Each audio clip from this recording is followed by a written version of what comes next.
પશ્ચિમ એશિયા ચાલી રહેલા તણાવ વચ્ચે સામાન્ય માણસ માટે એક રાહતના સમાચાર. ઘરેલું રસોઈની ગેસમાં ભાવ આજે પણ યથાવત રહે છે. જો કે આ કોમર્શિયલ ગેસનો ઉપયોગ કરતા હોટલની રેસ્ટોરન્ટ માલિકો માટે મુશ્કેલી ઓછી થઈ નહીં, કારણ કે તેના ભાવમાં તે 3000 વટાઈ ગયા છે. આજના ભાવમાં કોમર્શિયલ ગેસની ભાવની વાત કરીએ તો જેમાંથી તેનો દિલ્હીમાં ઘરેલું ગેસમાં 913 છે અને કોમર્શિયલ ભાવમાં 3071 છે, જ્યારે મુંબઈમાં ઘરેલું ગેસમાં 912 રૂપિયા છે અને કોમર્શિયલ ગેસના ભાવ 3020 છે. અમદાવાદમાં ઘરેલું ગેસમાં ભાવ 920 અને કોમર્શિયલ ભાવમાં 3191. તેલંગાણા કાર્યમાં વડાપ્રધાન નરેન્દ્ર મોદી દેશમાં નાગરિકો ફ્યુઅલ બચાવવામાં અપીલ કરી છે. તેમણે જણાવ્યું કે સમયે માંગ આવે છે કે આપણે પેટ્રોલિયમ ગેસનો ઉપયોગ સમય કરીએ કે વિદેશી ઉડિયામણ બચાવવામાં ચાલી રહેલા સંઘર્ષની પ્રતિકૂળ અસરોનો ઘટાડવા માટે પેટ્રોલિયમ ઉત્પાદન ઉપયોગ ફક્ત તેમાં દરેક ધર્મમાંથી જ્યારે જરૂર હોય છે તે સરળ અને અવિરત પુરવઠો સુનિશ્ચિત કરવા માટે પેટ્રોલિયમ મંત્રાલયે કેટલાક નિયમો લાગુ કર્યા છે, જે શહેરી વિસ્તારોમાં તમે છેલ્લા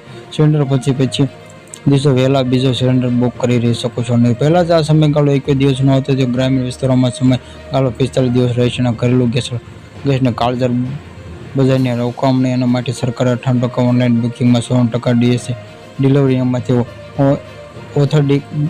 ઓથેન્ટિકેશનમાં કોડ આધારિત ડિલિવરી સુનિશ્ચિત કરી અને સરકારે સ્પષ્ટપણે જણાવ્યું છે કે દેશમાં ગેસને કોઈ અછત નથી અને તેના નાગરિકોને જરૂરિયાત કરતાં વધુ સ્ટોક કરવો નહીં.